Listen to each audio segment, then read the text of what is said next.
Hello ladies and gentlemen, and welcome to DVL Insight. This is a channel that provides the audience with in-depth information on investment policies, bidding, industrial park development, and the business environment in Vietnam.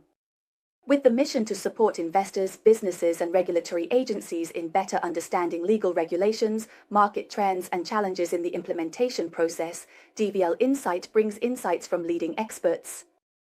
And today, we will discuss a very important issue.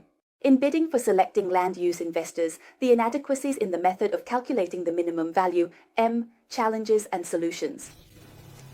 The value M refers to the minimum amount that investors must commit to pay into the state budget when participating in the bidding.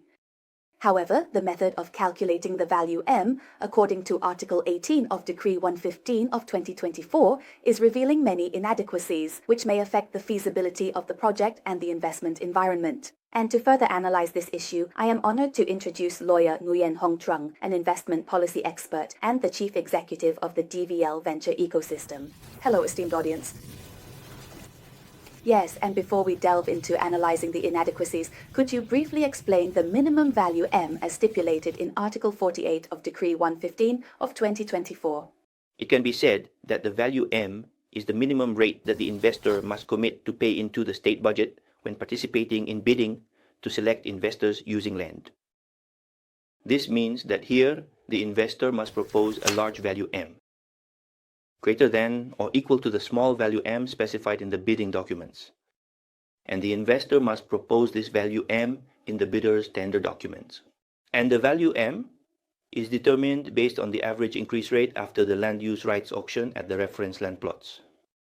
According to the formula, M is determined by the ratio of 1 over the reference land plot number N and multiplied by the sigma of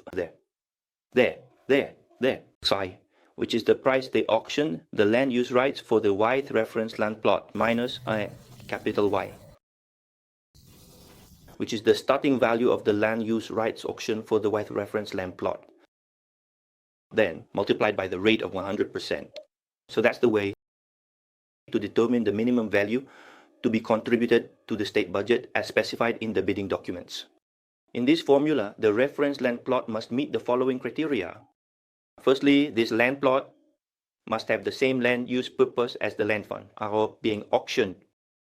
Secondly, there are successful auction results in the last 3 years.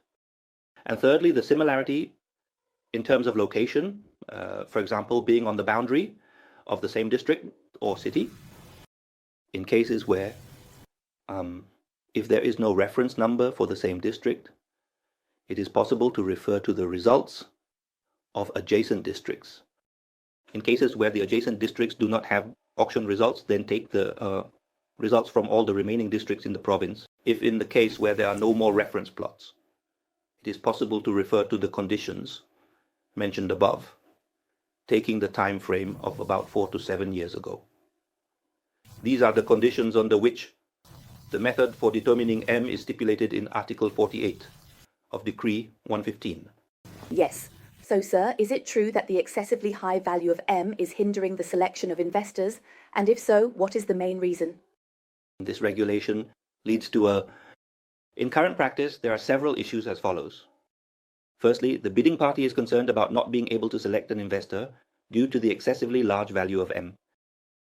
In reality, the current implementation results in auction outcomes that increase significantly compared to the starting price.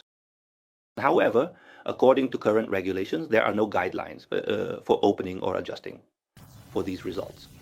For example, under previous regulations, it was determined that local authorities would decide on results that reflect unusual developments.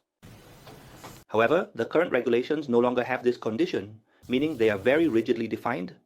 The second issue in this field is that most of the results are not consistent in terms of area. So, for example, the area of the project being auctioned is thousands or tens of thousands of square meters, while the auction results only account for a few hundred or 1,000 square meters, while the project under consideration can reach up to millions of square meters. Thus, there is a discrepancy in terms of area. Secondly, it also does not align in other factors beyond just the geographical aspect. Other factors such as commercial advantages, for example, are easier to calculate and pose less risk for smaller plots compared to larger ones. However, comparing them as equals is not reasonable. Furthermore, in cases where the district or adjacent areas do not have calculation results for all remaining results of the province, it is not specified which district's results should be used. This leads to situations where the similarity with the project under consideration. Yes. So, in your opinion, what are the biggest shortcomings in the current method of calculating the minimum value M? According to my analysis mentioned above, one of the reasons is that the winning bid price is unusually high, distorting the value of M. In some localities, the winning bid price is recorded to be 10 to 20 times the starting price, and if this result is used to calculate M, the minimum level will be too high, making it difficult for investors to participate. The second issue is that there will be no suitable reference land plots. If a locality has not had a successful auction project, data must be taken from other districts or from a period 4 to 7 years prior. This data may be too outdated compared to the current bidding period. Secondly, the location is not in the same locality, which may not accurately reflect the current market value of the land plot for the project conducting the land use rights auction. The third issue is that the method of calculating M using this approach may reduce competition in the bidding process for selecting investors who use land. Yes, in such cases, the value of M can be excessively high. Investors will not be able to propose a reasonable value to contribute to the state budget. So, what solutions do you think are needed to adjust the method of calculating the minimum value M to be more reasonable? To make it suitable, we should apply an adjustment coefficient. When determining the value of M, we should not only rely on the auction winning price, but also incorporate an adjustment coefficient, for example, based on time, location, and characteristics of the land. The location of the land and its characteristics need to be considered to calculate the adjustment coefficient.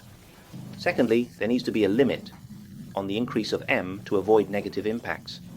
For example, we should establish a mechanism to control M so it doesn't rise too high due to unusual auction prices. In case of unusual circumstances, we will calculate to ensure it doesn't exceed a certain percentage or not fall below a certain percentage. Furthermore, the aim is to increase flexibility in selecting the reference land plots. Especially, we choose reference land plots to determine the value of M, allowing the use of various alternative reference methods to ensure suitability for each locality. In summary, determining the value of M must ensure a balance between the benefits to the state budget and the financial capability of the investor. If the regulations are too rigid, it may reduce the attractiveness to investors. Yes, thank you, sir. Ladies and gentlemen, it can be seen that the method of calculating the minimum value M in the bidding process for selecting land use investors currently has many aspects that need adjustment to fit the actual situation. Thank you, Lawyer Nguyễn Hồng Chung, for the very practical insights. And if you have any questions, please contact DVL Law Firm for in-depth consultation. Thank you and see you in the upcoming programs.